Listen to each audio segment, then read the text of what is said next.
Hai semua, perkenalkan nama saya Natali, NIM 2017-143, kelas 6K dari Universitas PGRI Palembang, jurusan PGSD. Di sini saya akan memenuhi mata kuliah pengelolaan pendidikan. Dan hari ini kegiatannya saya akan mewawancari seorang kepala sekolah dari SD 36 Pangkal Pinang yang bernama Ibu Jamila. Untuk lebih lanjutnya, selamat menyaksikan. Oke, terima kasih atas waktu dan tempatnya, Bu. Di sini Ibu mau menyempatkan diri untuk menjadi narasumber saya untuk menyelesaikan mata kuliah saya tentang pengelolaan pendidikan. Sebelum kita mulai wawancara, boleh Ibu memperkenalkan diri Ibu, identitas Ibu? Oh ya, baiklah. Saya kenalkan, nama saya Jamila, SPD. Saya bertugas sekarang ini jadi pembina kepala sekolah SD 36. Di sini saya kalau SD 36 ini baru 2 tahun. Sebelumnya saya bertugas menjadi kepala sekolah di SD Negeri 14 selama 4 tahun. Hingga saat ini saya dimutasikan SD 36, udah 2 tahun memimpin sekolah SD Negeri 36. Oke, jadi Ibu sebelum SD 36 pernah di SD 14 ya Bu? Iya, 4 tahun di sana. Ya, menjadi kepala sekolah Bu? Iya. Oke. Tanpa buang-buang waktu, kita mulai ya Bu Ya, oke. wawancara. Menurut Ibu, faktor apa saja penentu keberhasilan pengelolaan satuan pendidikan, khususnya di pendidikan tingkat sekolah dasar? Oh, iya. Oke, saya jawab pertama. Ya. Menurut saya adalah manajemen yang baik, kepemimpinan yang baik, yang tidak hanya memimpin tetapi dapat mengayomi seluruh guru, ke tenaga pendidikan, karena di sekolah itu ada guru, ada tenaga pendidikan, serta panutan terhadap siswa, berintegrasi yang tinggi, jujur dan disiplin. Jadi saya simpulkan manajemen kependidikan itu menentukan berhasil atau tidaknya suatu sekolah ya Bu? Iya, termasuk sama itu. Iya, dan kerjasama antara guru dan tenaga pendidikan. Iya, kerjasama. Selanjutnya saya juga ingin bertanya, dan menurut Ibu, apakah ada pengaruh kepemimpinan kepala sekolah terhadap kinerja guru dalam suatu sekolah, terutama tempat bekerja Ibu sekarang? Oh, itu sama sekali perlu ya, ada. Karena dengan adanya arahan dari dan perhatian terutama dari kepala sekolah, sekolah itu akan maju dan terutama membangkitkan semangat guru dalam melaksanakan tugasnya sehari-hari. Untuk pertanyaan selanjutnya, apakah selama ini supervisi pendidikan di Indonesia memberikan dampak yang signifikan untuk meningkatkan mutu sekolah atau pendidikan?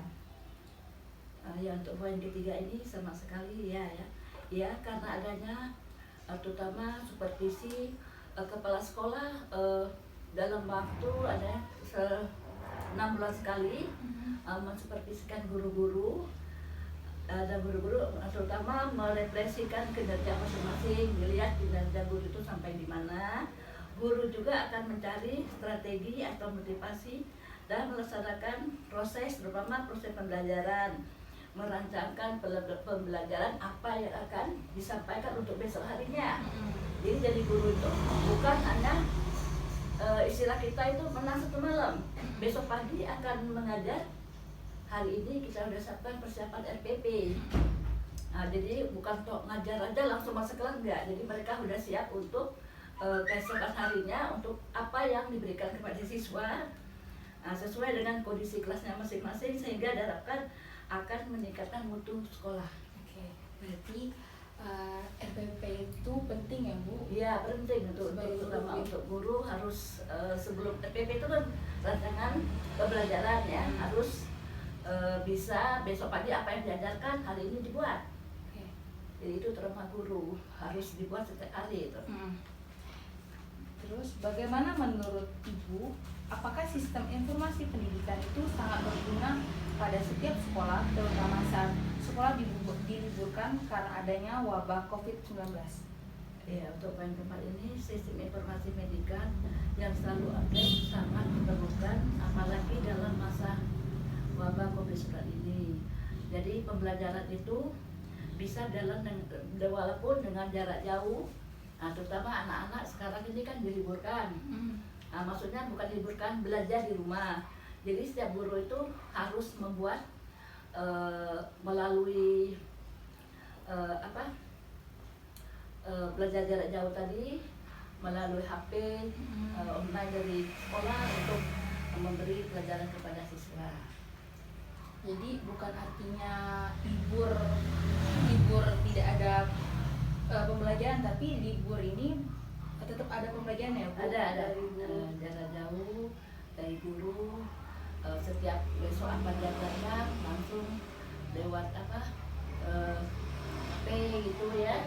Biasanya kalau sekolah Ibu menggunakan apa? Dari sistem ilmu komunikasinya, misalnya Ibu menggunakan Zoom kah atau WA atau ya, kebanyakannya WA ya, WA dari guru, karena belum semua orang tua murid itu mempunyai HP Android kan. benar. Jadi ada juga yang memang nggak bisa, kami anjurkan ke sekolah menemui gurunya itu, bidang studi masing-masing, wali kelas masing-masing, minta pelajaran apa yang besok mereka ajarkan, karena mereka belum semua kan punya HP Android. Benar. Ada yang orang tuanya tingkat pengetahuannya untuk HP belum bisa gitu, jadi secara manual kita bisa melanjutkan pelajaran. Jadi sekolah Ibu punya dua alternatif ya Bu, Iya. selain dari WA tadi, ada juga guru siap untuk di sekolah. Ya siap. Untuk yang poin yang kelima, apa pendapat Ibu mengenai kurikulum saat ini tentang kurikulum Merdeka Belajar? Apakah kurikulum tersebut akan efektif jika diterapkan di sekolah, khususnya di sekolah dasar? Oke, untuk poin kelima, menurut pengetahuan saya, kurikulum Merdeka Belajar ini baik untuk keberlangsungan proses pembelajaran di sekolah. Namun, karena kurikulum ini baru dan belum ada sosialisasi lebih lanjut, kami belum bisa menentukan keefektifan dari kurikulum tersebut. Karena baru ya. Jadi kita belum bisa untuk semata-mata ingin melanjutkannya secara menyeluruh. Nah, jadi inilah seefektif mungkin akan memberikannya. Selanjutnya, di dalam pengelolaan peserta didik ada tahap seleksi peserta. Apa saja yang syarat yang menentukan calon peserta didik akan diterima atau tidak, dan bagaimanakah proses rekrutmen dan seleksi siswa baru di sekolah Ibu? Ya, untuk yang ini proses rekrutmen dan seleksi siswa baru, juknis yang diberikan dari Dinas Pendidikan Kota Pangkal Pinang. Untuk siswa baru kami berpegang kepada juknis yang diberikan dari Dinas Pendidikan Kota Pangkal Pinang. Juknis yang apa diberikan itulah kami sampaikan. Biasanya untuk sekolah Ibu menerima anak baru itu umur berapa ya Bu? Umur sekarang ini menyuruh 6 tahun. 6 tahun. Kalau 6 tahun ke bawah tidak, sekarang ini sistem zona. Oh iya benar, salah sistem zona ya. Iya. Kalau anak tinggalnya seperti di Pangkal Balam ini ya, zonanya harus Pangkal Balam, nggak boleh dia mau ke Gabek, bisa kemana nggak bisa lagi, harus zona sekarang. Menurut Ibu untuk diterapkannya zona ini sangat efektif tidak untuk anak-anak yang dalam pemilihan sekolahnya atau gimana menurut Ibu? Tanggapan Ibu untuk zona ini? Oh iya, kalau menurut saya, karena sistem zona ini setiap sekolah itu kemungkinan dalam wilayahnya itu kadang-kadang anak-anak kan belum ada yang umurnya belum sampai 6 tahun. Kalau kita berzona, kita mendapatkan ini siswa sedikit. Tidak menekuasa sekolah kita, diharuskan satu kelas itu 32. Kalau menurut zona ini kebanyakan sekitar ini kan belum tentu anak-anaknya kan sekolah umurnya 6 tahun. Iya. Jadi kebanyakan saya kemarin menerima dari zona, ada yang tinggal di Gabek, di Pangkal Balam, terus di luar zona lingkungan Pangkal Balam ini juga. Karena kita kurang siswa kalau di zona. Tapi dalam ada pemerintahan itu kemungkinan ada perubahan, mungkin kalau siswanya sedikit kan kita kan kesian setiap sekolah ada 6 orang anak menurut zona itu. Selanjutnya, menurut Ibu bagaimana proses pengelolaan tenaga pendidik pada masa sekarang dan mengapa pada pengelolaan tenaga pendidik dinilai penting dalam melakukan pengembangan kemampuan kinerja pendidik di sekolah ini. Iya, oke. Menuju proses pengelolaan tenaga pendidikan pada masa sekarang ini adalah dengan melakukan sosialisasi secara daring atau online mengenai strategi pembelajaran, pembatasan soal online agar tenaga pendidik dapat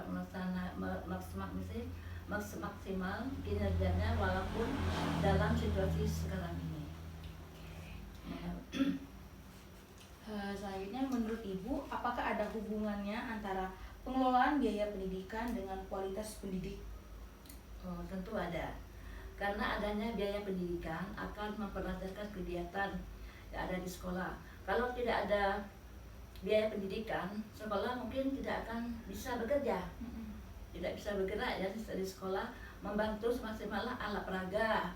Kalau kita tidak dibantukan dengan biaya pendidikan, pendidikan sekolah tidak akan bisa berjalan dengan baik, terutama semaksimal alat peraga dalam proses pembelajaran, agar hasil yang diharapkan kualitas pendidikan akan meningkat. Contoh apa Bu yang membantu biaya itu seperti dana BOS kah? Ya, kalau dana BOS itu untuk anak-anak seperti untuk di sekolah ya, terutama kita sadarnya untuk ATK kita dari BOS. Kemudian anak-anak yang kurang mampu, kita bantu beli misalnya anak kelas anak itu nggak punya buku, kita beli buku. Kemudian untuk kegiatan sekolah juga, untuk ada kegiatan di luar sekolah, ekskul itu sangat membantu sekali. Oke. Nah, selanjutnya, apakah fasilitas sarana dan prasarana sudah memadai di tempat Ibu bekerja sehingga dapat menunjang pembelajaran yang lebih efektif lagi? Oh ya, untuk sarana prasarana kelas sekolah saya sekarang ini belum, terutama kita belum punya lingkungan sekolah kita itu untuk sarana prasarananya kurang memadai, terutama siswa 218 dengan halaman yang sempit, tidak luas. Kemudian belum ada laboratoriumnya, kantinnya masih belum semaksimal mungkin ya. Sekarang ini sekolah kita akan dibangun dan biaya untuk pembangunan WC. Karena dulu waktu Ibu saya di situ baru murid 200 lebih, hanya 2 WC-nya ada 2. Hanya 2. Ya, jadi setelah istirahat mereka kalau anak-anak kan berebutan. Karena untuk sarana ini masih kurang. Dan pertanyaan terakhir untuk menutup wawancara kita hari ini, saya mau bertanya bagaimana menurut pandangan Ibu mengenai hubungan sekolah dan masyarakat, khususnya orang tua siswa pada wabah pandemi seperti ini dalam proses belajar di rumah? Ya, hubungannya insya Allah sangat baik karena antara pihak sekolah dan orang tua siswa sama-sama bekerja. Tadi kami malu kan untuk pembelajaran anak-anak sekolah kan diberi di rumah, dikasih pelajaran, dikasih tugas-tugas ya, bekerja sama dengan baik. Orang tua siswa bersama-sama bekerja dengan guru lebih ekstra demi berjalannya proses belajar mengajar. Orang tua siswa mendukung sepenuhnya kegiatan belajar mengajar ini. Jadi ada kerjasama ya Bu? Ada ya, sekolah dan orang tua. Selama COVID-19 ini kami rasa kami juga di sekolah juga punya tanggung jawab ya. Walaupun anak di rumah, kami tetap memantaunya melalui WA. Dari kalau mama kayak yang lain istilahnya kan belum, orang tua kan belum menguasai. Kalau memang mereka belum bisa seperti belum punya WA kan, HP yang Android kita bisa memberikan pelajaran melalui orang tua datang ke sekolah. Baik, terima kasih Bu untuk wawancara hari ini. Saya telah memberikan 10 pertanyaan untuk Ibu dan 10-10-nya Ibu jawab. Dan Saya yakin dari wawancara kita hari ini banyak sekali manfaat yang kita dapatkan dalam pengelolaan pendidikan. Ya, mudah-mudahan ya. Sama juga Ibu juga mengharapkan kepada adik sendiri biar sukses ya, Amin. biar diterima hasil wawancaranya dengan baik. Amin. Ini adalah apa Ibu sampaikan. Kalau lebih kurang Ibu minta maaf ya. Selamat bekerja lah. Sukses. Terima kasih Bu. Ya, mari. Sekian dan terima kasih untuk kalian yang sudah menonton video YouTube saya. Saya yakin video ini akan bermanfaat untuk kalian. Dan juga saya akan berterima kasih untuk narasumber saya, Ibu Jamila, Kepala Sekolah SD Negeri 36 Pangkal Pinang. Selain itu saya juga berterima kasih untuk dosen pengampu saya, Ibu Tio Rinda MPD. Sekian dan selamat jumpa.